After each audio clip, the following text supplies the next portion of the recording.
नमस्कार, तुम्हा सर्वांचे माझ्या चॅनलमध्ये खूप खूप स्वागत आहे. तर आज आपण बनवणार आहोत बाप्पाच्या नैवेद्यासाठी रवा नारळाचे मोदक. तर हे मोदक बनवण्यासाठी आपल्याला अर्धा ते पाऊण तास लागतो. अगदी झटपट बनवून तयार होतात. कोणाकडे 7 दिवस बाप्पा असतो तर कोणाकडे 11 दिवस बाप्पा असतो. त्यावेळेस आपल्याला दररोज काहीतरी वेगवेगळा नैवेद्य हवा असतो. त्यावेळेस हे मोदक तुम्ही बनवू शकता. लवकरात लवकर होतात. चला तर मग रेसिपीला सुरुवात करूया. तर मी ते गॅसवर कढई तापत ठेवलेली आहे. त्यामध्ये आपण पाव कप साजूक तूप घालून घ्यायचं आहे. तर तूप गरम झाल्यानंतर आपल्याला यामध्ये रवा घालून घ्यायचा आहे. तर रवा मी इथे 1 कप घालून घेतलेला आहे. तुमच्याकडे बारीक रवा जर नसेल तर तुम्ही जाड रवा जो असतो तो तुम्ही मिक्सरच्या भांड्यात टाकून बारीक करून घेतला तरी चालेल. तर हा जो रवा आहे तो आपण व्यवस्थित हलवून घ्यायचा आहे. सतत हलवल्यामुळे तळाला लागणार नाही कढईच्या.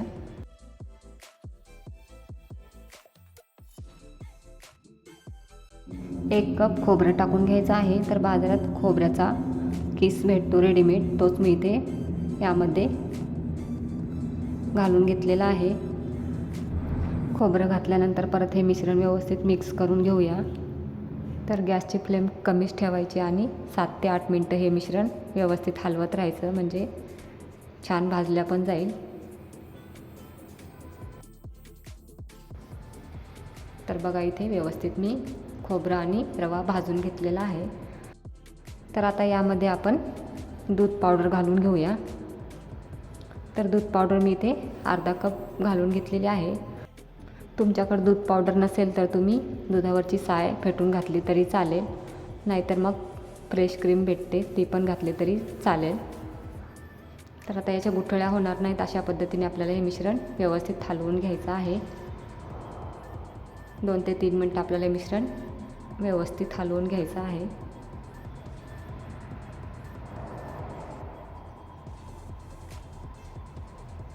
तर आता हे मिश्रण तयार झाल्यानंतर बघा याचा कलर पण किती छान आलेला आहे.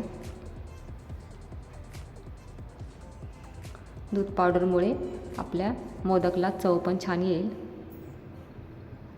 तर आता आपण यामध्ये घालून घेऊया केसर टाकलेले दूध.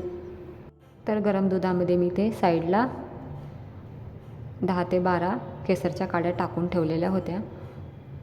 तर हे पाव कप दूध आपण यामध्ये घालून घेतलेलं आहे. तर यामध्ये आपण आता अर्धा कप दूध घालून घेऊया.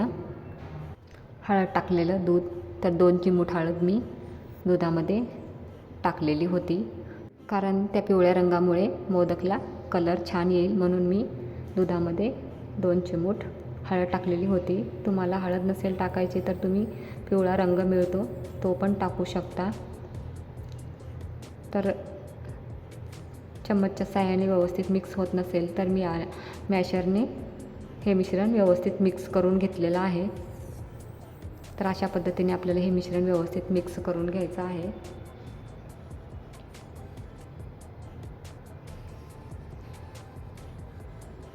याच्या गुठळ्या नाही झाल्या पाहिजे अशा पद्धतीने आपल्याला हे मिश्रण व्यवस्थित मिक्स करून घ्यायचं आहे.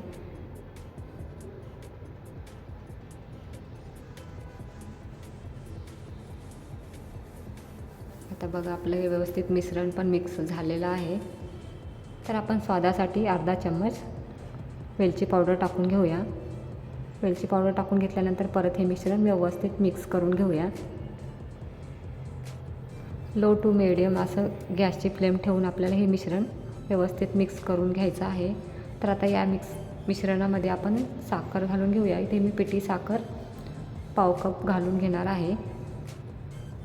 तुम्हाला मोदक किती गोड हवे आहेत त्यानुसार तुम्ही साखरेचे प्रमाण ठेवू शकता.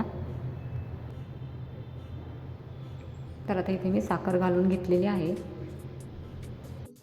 साखर घालून घेतल्यानंतर आपल्याला हे मिश्रण परत एकदा व्यवस्थित मिक्स करून घ्यायचं आहे. 3 ते 4 मिनटं आपल्याला हे मिश्रण व्यवस्थित मिक्स करून घ्यायचं आहे. तुम्हाला यामध्ये ड्रायफ्रूट, काजू, बदाम वगैरे असं काही टाकून घ्यायचं असेल तरी तुम्ही टाकून घेऊ शकता. एकदम माव्यासारखे लागणारे असे आपले हे मोदक तयार होतात. तर आपण आता गॅसची फ्लेम कमीच ठेवूया आता हे मिश्रण जे आहे ते कढईपासून वेगळं होत आहे, म्हणजे हे आपलं मिश्रण मोदकासाठी तयार झालेलं आहे. तर यावर आपण आता झाकण ठेवून घेऊया.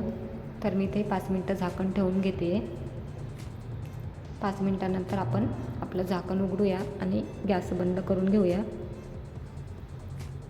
आणि आता हे मिश्रण 15 मिनटं थंड करायला ठेवूया. त्यानंतर आपले मोदक बनवायला घेऊया. तर मिश्रण अगदी एकदम थंड पण नाही झालं पाहिजे, थोडंसं हलकंसं गरम असलं तरी चालेल. तर साच्याला आपण तूप लावून घेऊया. एकदा पहिल्यांदा साच्याला तूप लावलं की परत परत तूप लावायची गरज पडत नाही.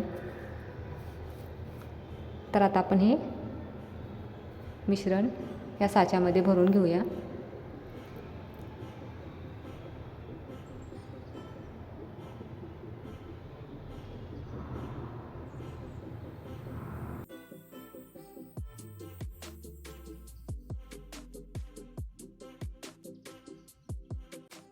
तर मिश्रण भरत असताना व्यवस्थित दाबून भरायचं आहे, त्यामुळे मोदकाचा आकार जो आहे तो व्यवस्थित येतो. असं थोडं थोडं करून आपल्याला हे साच्यामध्ये मिश्रण भरायचं आहे.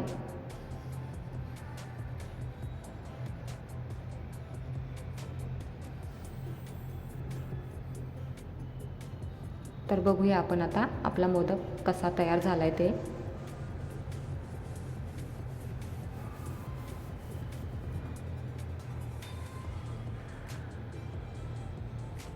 तर बघू शकता तुम्ही, एकदम मस्त असा मोदक तयार झालेला आहे. दिसायला पण खूप छान आहे आणि चवीला पण एकदम मस्त लागतो. तर बाकीचे मोदक पण आपण याच पद्धतीने बनवून घेणार आहोत.